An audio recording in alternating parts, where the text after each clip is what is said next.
Shalom saudara, kebenaran hari ini berjudul aspek kesucian. Saudara, banyak tindakan-tindakan Allah di perjanjian lama yang kita tidak mengerti.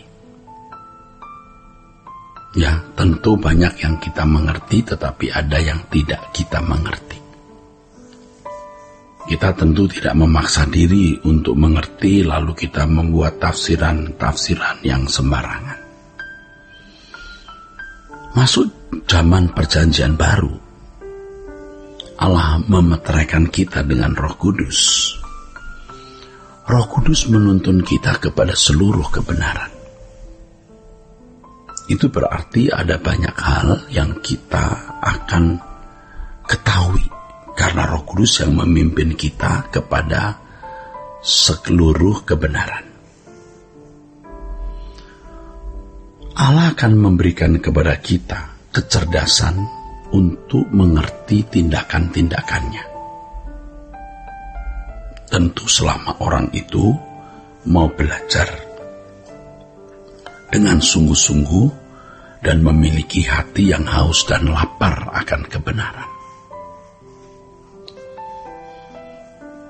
Allah menghendaki kita memiliki kecerdasan tersebut karena aspek kesucian itu adalah kecerdasan rohani, di mana seseorang bisa memiliki, kalau saya memilih atau meminjam kata frekuensi, memiliki frekuensi seperti Allah atau yang nyambung dengan frekuensi Allah.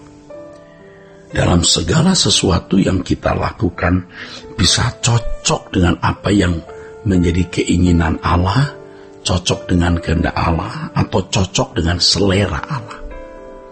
Dan ini tidak bisa dicapai dalam waktu singkat. Ini harus digumuli dalam perjalanan hidup yang panjang dan intensif. Artinya setiap waktu. Itulah sebabnya Tuhan Yesus berkata, ya, tidak seorang pun mengenal anak selain Bapa, dan tidak seorang pun mengenal Bapa selain anak, dan orang yang kepadanya anak itu berkenan menyatakannya. Ini bukan sekedar pengetahuan tentang Allah atau yang sama dengan teologi, tetapi mengenal di sini artinya mengenal kehendaknya, mengenal karakternya, mengenal seleranya. Itulah sebabnya Yesus berkata, kamu harus sempurna seperti Bapa. Sempurna seperti Bapa itu bukan berarti kita mau menyamai Allah, tetapi dalam segala tindakan yang kamu lakukan bisa selalu sesuai dengan keinginan, kehendak, dan selera Allah. Itu maksudnya. Dan setiap kita tentunya memiliki pergumulan masing-masing yang berbeda. Tetapi apapun pergumulan yang dialami masing-masing individu, dia harus menjalani pergumulan hidup itu sesuai dengan keinginan, kehendak, dan selera Allah. Nah, ini namanya sempurna seperti Bapa. Saudaraku sekalian, jadi kalau Tuhan Yesus berkata tidak seorang pun mengenal Bapa selain anak, itu bukan hanya pengetahuan teologi mengenai Allah, tetapi apa yang Bapa ingini, Bapa kehendaki, dan seleranya yang anak itu tahu.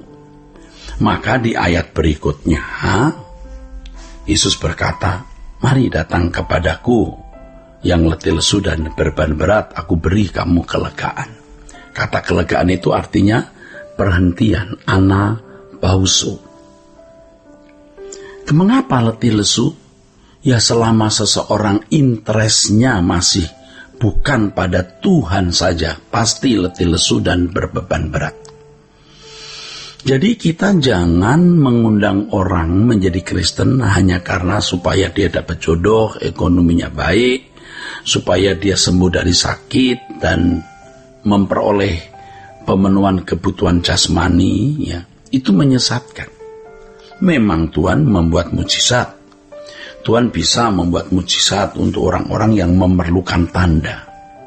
supaya tahu bahwa Yesus adalah anak Allah dan Tuhan. Tetapi sebenarnya tujuan dari kekristenan itu agar orang mengenal Bapa, Allah Bapa yang menciptakan segala sesuatu, yang dikatakan dalam firman Tuhan bahwa segala sesuatu dari Dia, oleh Dia dan bagi Dia. Yesus sebagai manusia sejati telah belajar mengenal Bapaknya dan melakukan segala sesuatu sesuai dengan keinginan Bapa. Ya, saudara. Nah, kita belajar dari Tuhan Yesus. Makanya, saudara, kalau Tuhan Yesus berkata, "Aku menyertai kamu sampai kesudahan zaman," itu maksudnya bukan hanya menyertai kita supaya kita dapat memperoleh jalan keluar dari segala persoalan-persoalan hidup yang menyangkut pemenuhan kebutuhan jasmani. Tetapi maksud pernyataan Yesus itu adalah, saudara, agar kita bisa mengenal Allah Bapaknya dan melakukan kehendak Allah Bapaknya. Ya, itu maksudnya. Dan itulah perhentian. Jadi perhentian kita bukan karena kita sudah membayar hutang, sudah dapat jodoh, sembuh dari sakit. Bukan. Itu hanya tanda jika orang-orang Kristen yang sudah mengerti Yesus Tuhan dan Juru Selamat, mestinya tidak butuh tanda lagi. Kalau sakit ya mesti mengubah pola makan, pola hidupnya. Ya, saudara. Kalau orang Kristen sudah mengerti tanda itu, ya mestinya sudah tidak cari tanda lagi, tetapi bagaimana berjuang untuk mengenal Allah. Mengenal Allah di sini bukan hanya belajar teologi, bukan hanya belajar mengenai siapa Allah, tapi mengenal apa yang Dia ingini, Dia kehendaki dan seleranya terkait dengan hidup kita. Nah, penyesatan yang sudah berlangsung lama, walaupun ini tidak bisa dikatakan penyesatan yang major ya, tetapi tetap merupakan penyimpangan. Orang digiring menjadi Kristen hanya karena pemenuhan kebutuhan jasmani. Dan ini membuat banyak orang Kristen menjadi bodoh. Banyak orang Kristen menjadi bodoh. Orientasi berpikirnya hanya mujizat, kuasa Allah yang dialami, dan seakan-akan kalau mengalaminya berarti dia menjadi orang yang dikasih Tuhan, diistimewakan Tuhan. Saudara, itu Kristen kanak-kanak, anak-anak kecil juga rata-rata begitu terhadap orang tuanya. Kalau Kristen yang dewasa sudah berhenti dari orientasi tersebut, tetapi orientasinya sudah pada pendewasaan rohani, mengenal apa yang Bapak ingini, apa yang Bapak kehendaki untuk dilakukan. Ya sama ya, kalau anak-anak masih kecil, maunya adalah orang tua memberi kesenangan, kepuasan bagi dirinya. Kadang-kadang juga orang tua seperti berhutang apa gitu loh kepada anak-anak tuh, suka nuntut ini nuntut itu, dan rasanya ya kayaknya orang tua yang berhutang kepada anak. Padahal mestinya ya tidak demikian kalau orang percaya itu sudah menjadi dewasa.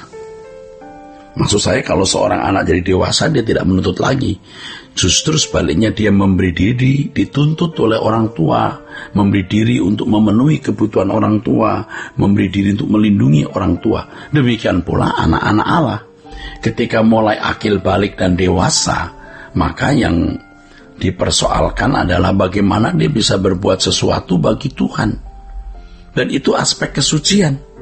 Kesucian bukan hanya tidak berbuat dosa atau tidak melanggar hukum. Kesucian itu mengerti kehendak, keinginan, dan seleranya, dan hidup di dalam kehendak, keinginan, dan selera Allah. Nah, untuk itu memang dibutuhkan perjuangan hebat. Itulah sebabnya, saudara, saya anjurkan terus mengikuti Truth ID, di mana saudara akan menemukan banyak kebenaran. Kiranya saudara-saudara sekalian diberkati dengan kebenaran hari ini. Sola Gracia.